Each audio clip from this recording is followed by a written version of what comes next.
Good morning વિદ્યાર્થી મિત્રો.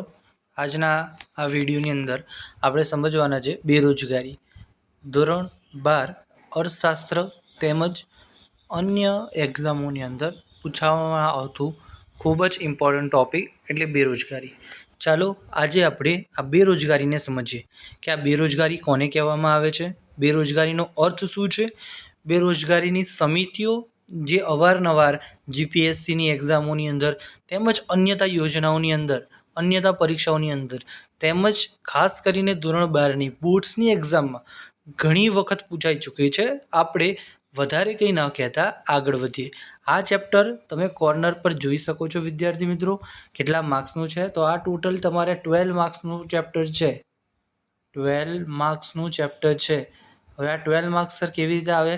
તો એની અંદરથી 2 MCQ આવશે, 2 માર્ક્સના એક પ્રશ્ન આવશે, 3 માર્ક્સનો એક પ્રશ્ન આવશે. આમ કરીને ટોટલ તમારા 12 માર્ક્સ આ ચેપ્ટરમાંથી આવશે. આ ચેપ્ટરને ખાસ સમજો વિદ્યાર્થી મિત્રો, બહુ ઇન્ટરેસ્ટિંગ છે. ચાલો આ ચેપ્ટરને સમજીએ. સૌ પ્રથમ બેરોજગારીનો અર્થ તમારા સમક્ષ મેં રજૂ કર્યો છે. જુઓ બેરોજગારી કોને કહેવામાં આવે છે અને બેરોજગારી કેવી રીતે કામ કરે છે. સામાન્ય રીતે બેરોજગારી એટલે કામ કરી શકે તેવી વ્યક્તિ કામ વગરની. ધારો કે હું વિચારો કે હું શિક્ષક છું, હું એક શિક્ષક છું. હવે હું કામ કરી શકું છું પણ મને કોઈ જોબ નથી મળતી, તો હું બેરોજગાર છું. એવી જ રીતે તમે ધોરણ 12 પાસ કરો છો, આગળનો અભ્યાસ કરો છો, પછી તમે જ્યારે જોબ મેળવવા જાઓ છો તમને જોબ નથી મળતી, ત્યારે તમે બેરોજગાર કહો. હવે અર્થશાસ્ત્રીના મતે બેરોજગારી એટલે શું એ જોઈએ. તો કોઈ વ્યક્તિ માત્ર ત્યારે જ બેકાર કહેવાય જ્યારે કામ કરવાની ઈચ્છા હોય છતાં કામ ન મળે, તેને બેરોજગાર કહેવાય. સામાન્ય રીતે કોઈ વ્યક્તિને કામ કરવાની ઈચ્છા હોય પણ તેને કામ ન મળે, કામ કરવાની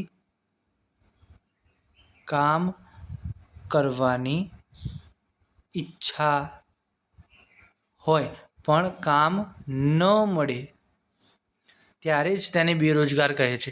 આ વ્યાખ્યા કોણે આપી છે વિદ્યાર્થી મિત્રો? તો આ વ્યાખ્યા આપી છે આપણને પ્રોફેસર પીગુ, જે એક યુરોપિયન ઇકોનોમિસ્ટ છે અને તેમણે અર્થશાસ્ત્રની જગતની અંદર બહુ નામના, બહુ ખ્યાતિ પ્રાપ્ત કરેલી છે. હવે વિદ્યાર્થી મિત્રો આપણે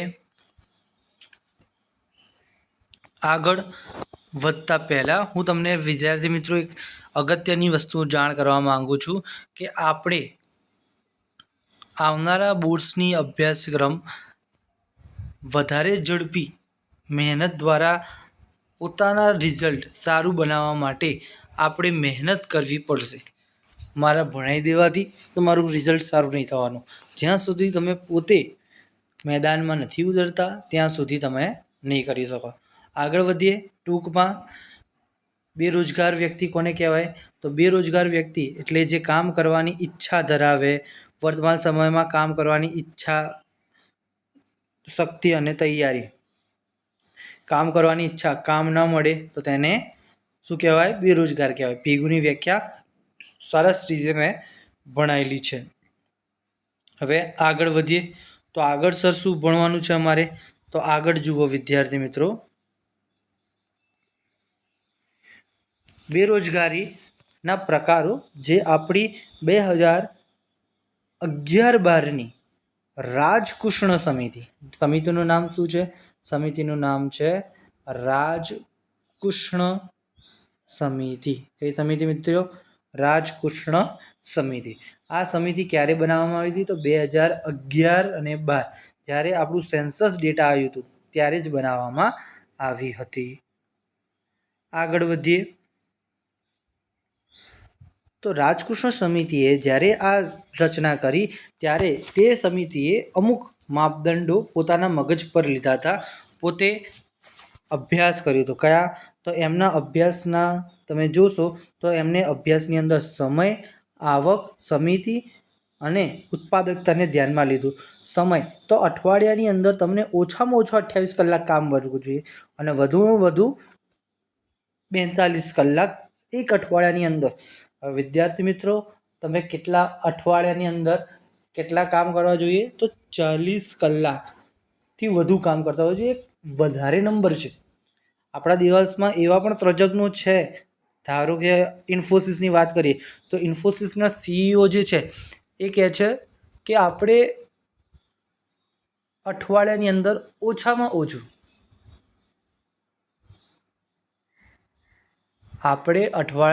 ઓછામાં ઓછું 80 કલાકથી 70 કલાક જેટલું સમયથી કામ કરવું જોઈએ.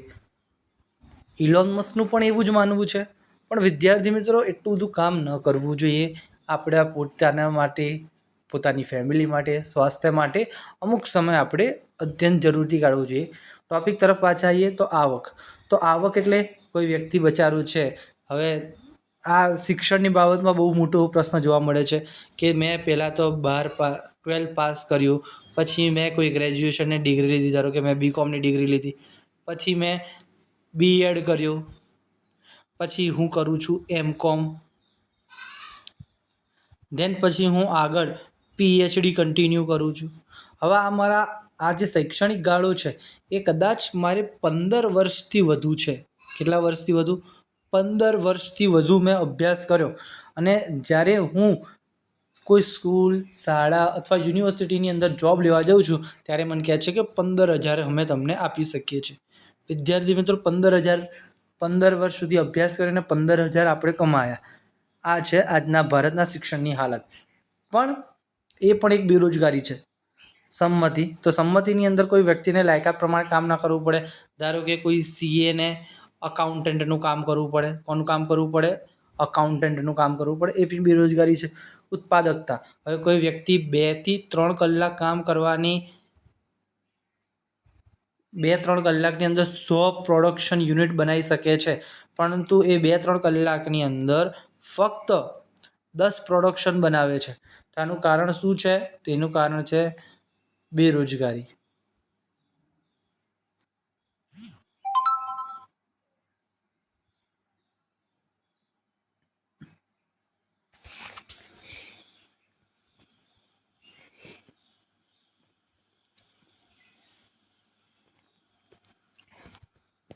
હવે વિદ્યાર્થી મિત્રો, આપણે આગળ જોઈએ બેરોજગારીના પ્રકારો. તો બેરોજગારીના પ્રકારો છે સંપૂર્ણ બેરોજગારી. હવે સંપૂર્ણ બેરોજગારી એટલે શું? કોઈ વ્યક્તિ કામ કરવાની ઈચ્છા, શક્તિ અને તૈયારી ત્રણેય ધરાવતું હોય છતાં પણ કામ ન મળે તો તેને સંપૂર્ણ બેરોજગાર.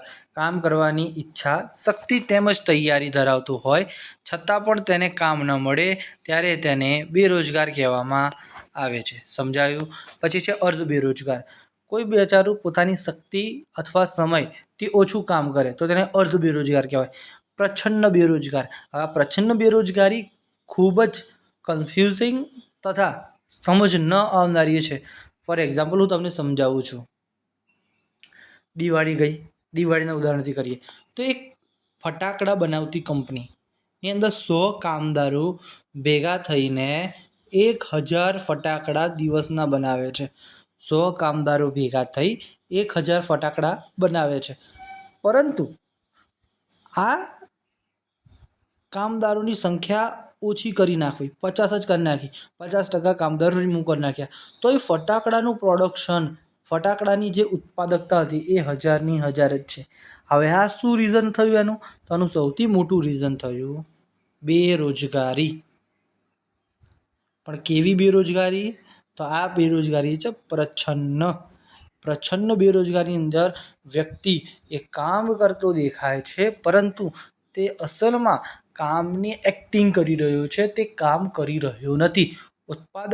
ઉત્પાદન પ્રક્રિયામાંથી તેને બહાર કરવામાં આવે છતાં પણ કોઈ અસર આવતું નથી. વિદ્યાર્થી મિત્રો, આની પછી છે ચક્રીય બેરોજગારી. તો ચક્રીય બેરોજગારી શું છે? તો ચક્રીય બેરોજગારી જ્યારે બજારમાં તેજી હોય ત્યારે તમે આવો, બજારમાં મંદી આવી એટલે તમે પાછા જતા રહો.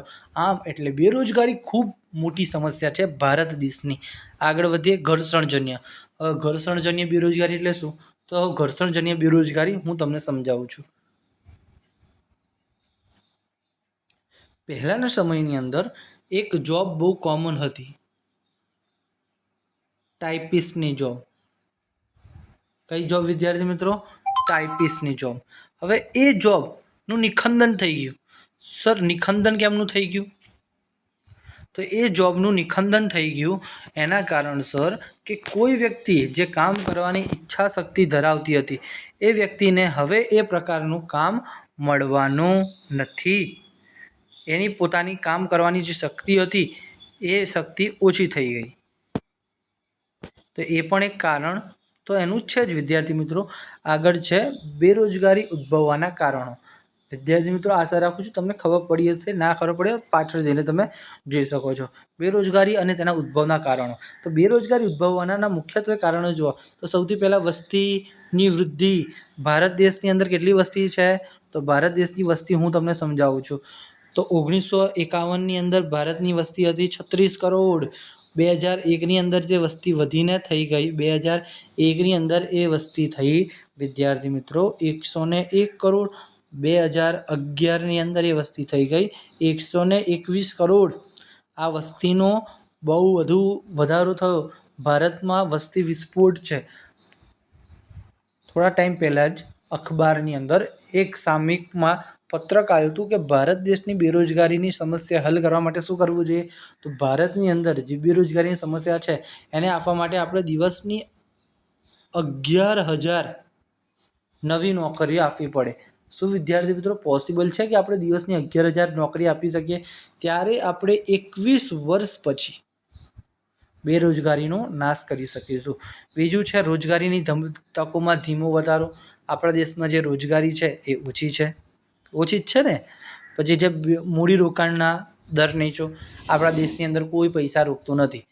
આપણા વિદ્યાર્થી મિત્રો તમે યાદ કરો ધોરણ 12 પછી તમારા જેવા ઘણા લોકો હશે જે કંપનીની અંદર જવા માંગશે. કઈ જવા માંગશે?